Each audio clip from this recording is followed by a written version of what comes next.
In this video, I'm going to explain the psychology of how to respond when markets are crashing. And by the end of this video, I'll have given you the psychology and the strategy behind how to take advantage of this time when so many people can become scared and leave the market, and how that can be an advantage to you, especially if you have 10 to 20 or 30 years to invest for the long term. In the description of this video, if you're a young adult or a college student, I have a free how to start your semester strong, so go ahead and check that out. So markets are crashing. In fact, I wanted to show you this. This is from the Wall Street Journal, that there's just a ton of fear, and this is for a couple of different reasons. The higher interest rates, which the Fed is going to be introducing here. Everything's pretty much been falling this entire week. Now, when the stock market falls, there's really two different potential responses. One is to sell because it's going red and wait for the bottom, and the other is to continue to buy in or dollar cost average in. And that's kind of one of the ways that we can take advantage of the stuff that's going down. Because I remember a time when I was in a class and I had just gotten a 63 on my midterm.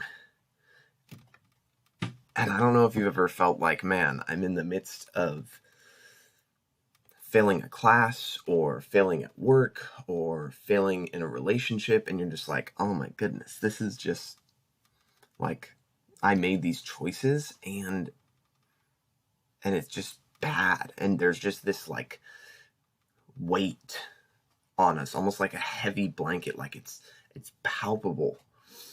And what happened was after I had that class, like I was continuing, I knew I only had one more exam to be able to recover from this failure. And I remember thinking to myself, like, man, okay, so if I don't do well in this last one, I'm going to fail this class. And I never failed a class before, and I didn't want to start then. And so I'm thinking to myself, okay, how do I make sure that this doesn't affect me? How do I switch and change who I am in this process? And what ended up happening was it was a combination of my effort and some luck. And what happened was I then switched how I studied because I wanted to make sure that I was doing a better job. And something that I could not control, that was totally luck-based, also happened. My professor, his wife had a baby, and then we had a substitute teacher who ended up not only doing the final, but also replacing our lowest grade with whatever the final was. So that was something out of my control, something that I couldn't have predicted. But what that did is it took me from having an overall grade of 68.8 to somewhere in the B range. I still don't fully understand how that worked, but I ended up with a B. And you may be asking yourself, Daniel, why are you telling us this story? Because in a similar way, the stocks and even cryptocurrency, it's all going red. It's all going down, down, down, and down.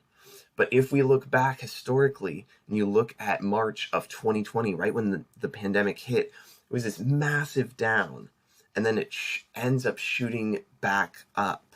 Now, it may not shoot up right away. It may be in a year or 2 years or 5 years. But that's okay. I'm okay with the potential of it being a long-term going back up, because for me, investing is something that I'm going to be doing for the rest of my life. And if the stocks are down, that means my money is actually going farther, which means it's going to grow faster in the long term. Now, you may be also asking, like, okay, but what are the strategies? What are the thought processes? How do I think in this way where red is good and green is bad? It's kind of the opposite of our initial instinct. Normally when things are green, things are going good, that's when we want to put money into the stock market. And when it's red, we want to pull it out. So how do we switch that? So one of the things that I've done, and this is from the Rich Dad, Poor Dad book series, is there's these 3 levels of wealth. And the first one is secure, The second one is comfortable. And the third one is rich. And so one of the things that in that book it talks about is going through and deciding for yourself, which one of these three do we want to be? Which one do we want to be? And the other thing is to have a plan for each level of that, of secure, of comfortable, and of rich. Because one of the biggest things that's different about people at different levels is where we choose to invest our time, what we do in terms of our learning, and investing our time is the biggest shift that we'll make in our ability to invest well financially. And so for me, secure, what that means to me is having a fully funded Roth IRA. So what I'm doing now at 25 to prepare for when I'm 65 or 70 is this year, my goal is to max out my Roth IRA. And so that means putting in, I believe it's 5,500 or 6,000. I'm blanking on that exact number, but it's one of those two that you can put in as a yearly contribution that will grow. And on the other side, when I retire, it will be tax-free. And so that's a part of my secure plan. That's something that I can do right now, even if it's just a small amount.